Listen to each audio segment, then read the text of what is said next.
Government के इस फैसले को किस तरह से देख रहे हैं? इसका इम्पैक्ट लोकल इंडस्ट्री के साथ साथ एक आम जो सार्फिन है अवाम, उनके लिए किस हद तक आएगा? अस्सलाम वालेकुम। इस सवाल को हम दो हिस्सों में डिवाइड करते हैं। पहला हिस्सा है कि गवर्नमेंट का अर्निंग क्या होगा। हमें ये देखना है कि गवर्नमेंट दर बदर भटकती रही है $1 बिलियन के लिए। हम किस्तें लेते हैं IMF से या दूसरे बैंक से।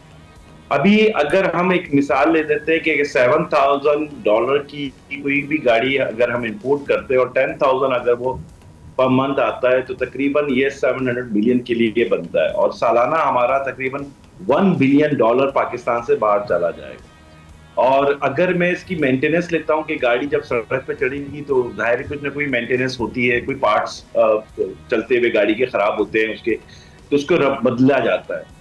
अगर मैं इसका 25% ले लूं महीने का तो $300 मिलियन हम अपना महीने की मेंटेनेंस कॉस्ट देंगे, जो कि सार्फिन जो कि कंज्यूमर गाड़ी खरीदेगा और इसको इस्तेमाल करेगा। तो साल के लगभग हम देख लें कि 1 बिलियन प्लस मेंटेनेंस लगा लें तो आपकी ये कॉस्ट आपके फॉरेन एक्सचेंज पाकिस्तान से बाहर जाएगा। हमने अभी देखा है कि कोविड-19 के बाद एक ऐसा सिनेरियो आ गया था कि इंडस्ट्रियलिस्ट के लिए पाकिस्तान में LC ओपन करना एक मुश्किलात का शिकार थे।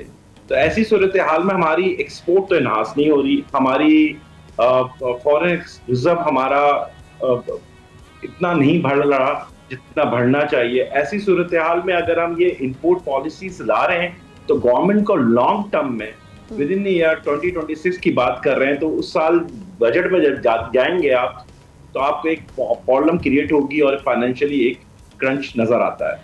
अब आते हैं सार्फिन की तरफ। हमारे सार्फिन के पास ऑप्शंस क्या क्या हैं इस वक्त पाकिस्तान में? अगर हम देखते हैं तो पहले 3 OEMs थे, आज मैं ख्याल से अगर मैं गलत ना हो तो 14 से 15 OEMs पाकिस्तान में एग्जिस्ट कर रहे हैं, जिसमें जापानीज भी हैं, कोरियंस भी हैं, चाइनीज भी हैं।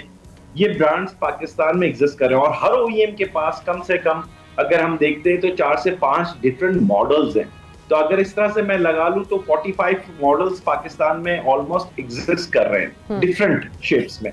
तो सार्फिन के पास तो ऑलरेडी ऑप्शंस मौजूद हैं। सार्फिन को अगर हम इंपोर्टेड गाड़ियां लाके दे रहे हैं तो क्या उनको कॉस्ट इफेक्टिव होगी उनके लिए? इस वक्त जो पाकिस्तान में इस वक्त ट्रेंड है वो स्मॉल कार अगर सेगमेंट्स उठाते हैं तो 3 मिलियन से लेके वो 20 मिलियन तक जा रही हैं प्राइसेस इस वक्त। तो ये सार्फिन जिसकी हम बात कर रहे हैं वो कौन से सार्फिन है, वो किस सेगमेंट को हम टारगेट कर रहे हैं? हमारा लोअर मिडिल क्लास तो अभी भी वो मोटरसाइकिल पे, वो तो कार की तरफ शिफ्ट नहीं हुआ।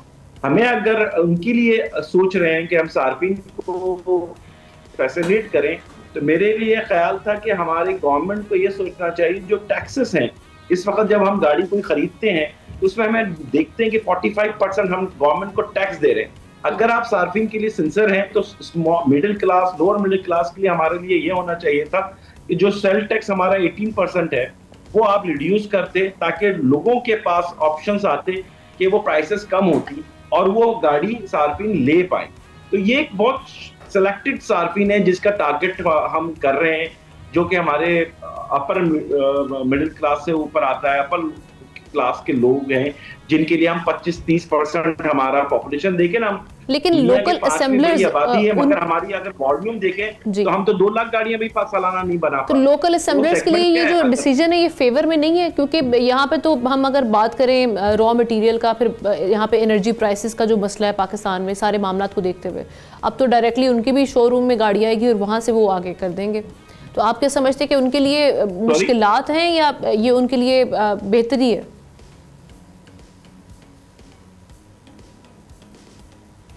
जी मशहूद साहब, कोई यूज गाड़ी 5 साल पुरानी मंगवाते हैं तो उसके पार्ट्स और कंपोनेंट्स को भी आपको देखना होगा। गाड़ी जब चलेगी सार्फिन को तो वो गाड़ी क्या वो उसके पार्ट्स अवेलेबल हैं? मैं मिसाल ले लेता हूँ, इस वक्त भी पाकिस्तान में 3 years old cars already Pakistan में एग्जिस्ट कर रही हैं, वो जो गिफ्ट स्कीम के थ्रू आ रही हैं। अगर हम पिछले 3 साल का रिकॉर्ड लगाएं, वो जो 3 साल पुरानी गाड़ियां पिछले 4-5 साल से हमारे रोड पे अगर वो मौजूद हैं तो उनमें से कितनी ऑन रोड कार मौजूद हैं? मेंटेनेंस के पॉइंट ऑफ व्यू से वो गाड़ियां वर्कशॉप में जाके खड़ी हो जाती हैं और 2-2 ढाई महीने उनको पार्ट्स की अवेलेबिलिटी के लिए चैलेंज फेस करना पड़ता है। Very right. जबकि इसके मुकाबले में अगर आप देखें जो पाकिस्तान में गाड़ियां ये जो बना रहे हैं लोग, इनकी अगर गाड़ियां हैं तो इनकी इमीडिएटली आफ्टर सिविल सर्विस की वजह से उनकी शोरूम्स में या वर्कशॉप्स में गाड़ियां उनकी इतनी देर वेटिंग पे नहीं आती, तो ये एक हडल्स उनको आएंगी। और एज ए नेशनल स्पिरिट क्या है, हमारा नेशनल कॉज क्या है, क्या हम पाकिस्तान में अपने इंडस्ट्रियलिस्ट को या इंडस्ट्रीज को प्रमोट करके उनको फैसिलिटेट करके फॉरेन रिजर्व बढ़ा के लोन को पे बैक करना है, या हमने सिर्फ लोन लेना है ताकि हम अगला लोन ले सकें और पिछली की इंस्टॉलमेंट दे सकें? इस तरह से मुल्क मुश्किलात में रहेगा।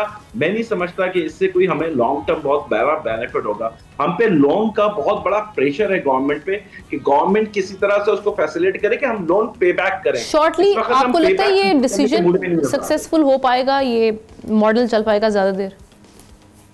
नहीं, मुझे तो ये विद इन ईयर आप जो कह रही है ना, ये साल के आप मिड में देखिएगा, आपको ये चैलेंजेस फेस कर नजर आएगा, गवर्नमेंट खुद फेस करेगी। सब्सक्राइब करें और बेल दबाएं ताकि कोई खबर रह न जाए।